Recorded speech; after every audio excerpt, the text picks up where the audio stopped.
इंडी ये कैसा अलायंस? बंगाल में टीएमसी कांग्रेस के रास्ते जुदा, पंजाब में आप कांग्रेस के रास्ते अलग, यूपी में अखिलेश को कांग्रेस पसंद नहीं और बिहार में पिक्चर क्लियर नहीं। लोकसभा चुनाव से पहले इंडिया अलायंस के बनते बिगड़ते समीकरण की ये पिक्चर है जो बीतते समय के साथ बड़ी ही होती जाएगी। गठबंधन नाम का रहेगा, गठबंधन शायद ही कहीं कहीं दिख पाएगा। ताजा मामला देखें तो पंजाब से बंगाल तक कांग्रेस ठगी महसूस कर रही है। बंगाल में ममता दीदी ने कांग्रेस को पहले आईना दिखाया, फिर समीकरण समझाया, जब नहीं मानी तो कांग्रेस को ठेंगा दिखा दिया। मोदी के आगे सरेंडर हो चुका इंडी गठबंधन ताश के पत्तों की तरह बिखरता जा रहा है। बीजेपी के मिशन 400 के आगे पूरी विरोधी ब्रिगेड दम तोड़ती नजर आ रही है। मनमुटाव, मान मुनव्वल, तेरी सीट मेरी सीट के बीच पश्चिम बंगाल में ममता बनर्जी ने कांग्रेस को टाटा कहते हुए अकेले चुनावी दंगल में ताल ठोकने का ऐलान कर दिया है।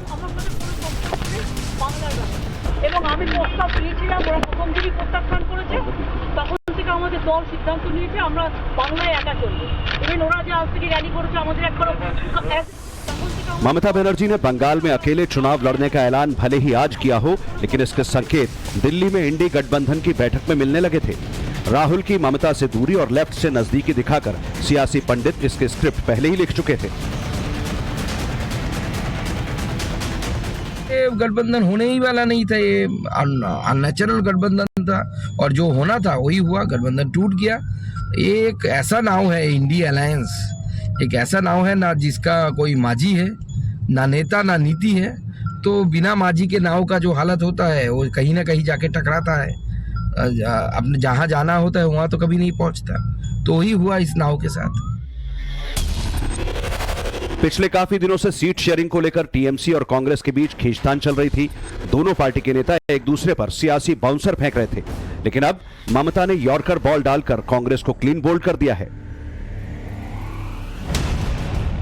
पश्चिम बंगाल में लोकसभा की 42 सीटें हैं। पिछले चुनाव में टीएमसी ने सबसे ज्यादा 22 सीटें जीती थी। वहीं बीजेपी को 18 सीटों पर जीत मिली थी और कांग्रेस सिर्फ 2 सीटें ही जीत पाई थी। मालदा दक्षिण और बहरामपुर, इन दोनों सीटों पर कांग्रेस का कब्जा है, लेकिन इस बार कांग्रेस 6 से 10 सीटों पर चुनाव लड़ना चाहती थी, मगर दीदी कांग्रेस को 2 सीटों से ज्यादा देने को तैयार नहीं थी। इसी को लेकर दोनों की गाड़ी अटक गई।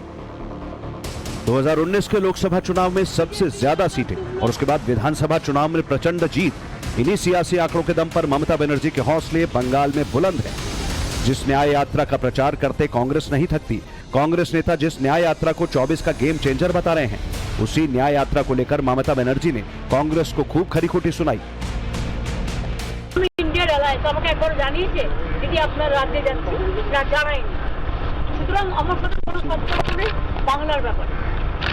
অল ইন্ডিয়ায় কি করবো না করবো আপনার ইলেকশন ভাববো, আমরা সেকুলার পার্টি, আমরা বিজেপিকে হারানোর জন্য যা করা হবে।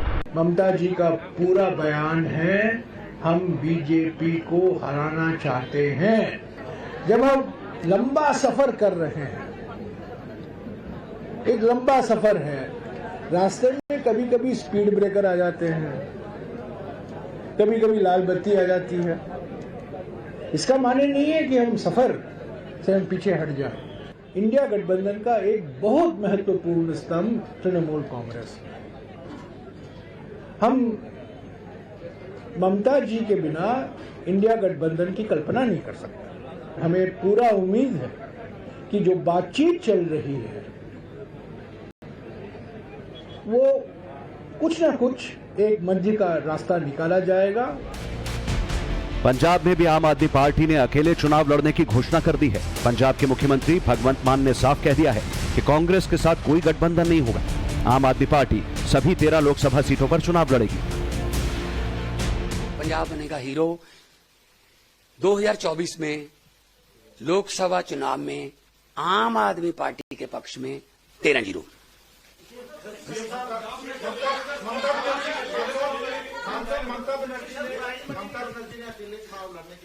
देखो ये तो उनका काम है, ये ममता नहीं कोई बात नहीं, वो हो सकता है कोई उनके साथ बातचीत चल रही हो उस लेवल पे, लेकिन पंजाब में हम ऐसा नहीं करने वाले। पंजाब में कांग्रेस से हमारा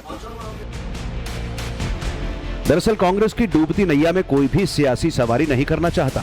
2019 में कांग्रेस ने पंजाब में सबसे ज्यादा 8 सीटें जीती थी। अकाली दल और बीजेपी को 2-2 सीटें मिली थी, आम आदमी पार्टी को सिर्फ 1 सीट। लेकिन 2 साल पहले हुए विधानसभा चुनाव के नतीजों ने सबको चौंका कर रख दिया। आम आदमी पार्टी ने विधानसभा की 92 सीटें जीती, कांग्रेस के खाते में सिर्फ 18 और शिरोमणि अकाली दल को 3 और बीजेपी को 2 सीटें मिली थी। कांग्रेस के वोट बैंक में सेंध लगाकर आम आदमी पार्टी ने पहली बार पंजाब में सरकार बनाई। यही वजह है कि आम आदमी पार्टी कांग्रेस से गठबंधन करके अपने हाथ नहीं जलाना चाहती। अगर आम आदमी पार्टी कांग्रेस से गठबंधन करके चुनाव लड़ेगी तो इसका फायदा आपको कम, कांग्रेस को ज्यादा हो सकता है। यही हाल दिल्ली का भी है, जहां सीट शेयरिंग को लेकर कभी हां कभी ना वाला सीन बना हुआ है। बिहार में इंडी का हाल बेहाल है। सीट शेयरिंग को लेकर सत्ताधारी जेडीयू, आरजेडी और कांग्रेस में खींचतान जारी है। राहुल गांधी की न्याय यात्रा 29 जनवरी को बिहार में प्रवेश करेगी। सीमांचल के गढ़ पूर्णिया में 30 जनवरी को राहुल की रैली होने वाली है। कांग्रेस की ओर से दावा किया जा रहा है कि इसमें नीतीश शामिल होंगे, लेकिन जेडीयू इससे इनकार कर रही है। बिहार में इंडी गठबंधन का सीट शेयरिंग को लेकर पेच क्यों फंसा, ये जानने के लिए आपको 2019 के नतीजों का आकलन करना होगा। 2019 में जेडीयू ने 16 सीटें जीती थी, बीजेपी ने 17 सीटों पर जीत का खूंटा गाड़ा, एलजेपी को 6 सीटें मिली, तीनों ने एक साथ मिलकर चुनाव लड़ा था। कांग्रेस को सिर्फ 1 सीट मिली थी, जबकि आरजेडी का खाता नहीं खुला था। जेडीयू अपनी 16 सीटिंग सीटों पर दावा ठोक रही है, तो कांग्रेस ने 9 से 10 सीटों पर अपना दावा ठोका है। ऐसे में बिहार की सबसे बड़ी पार्टी आरजेडी बीच में लटक गई है। यही वजह है कि इंडी गठबंधन में सीट शेयरिंग पर कोई फैसला नहीं हो पा रहा है।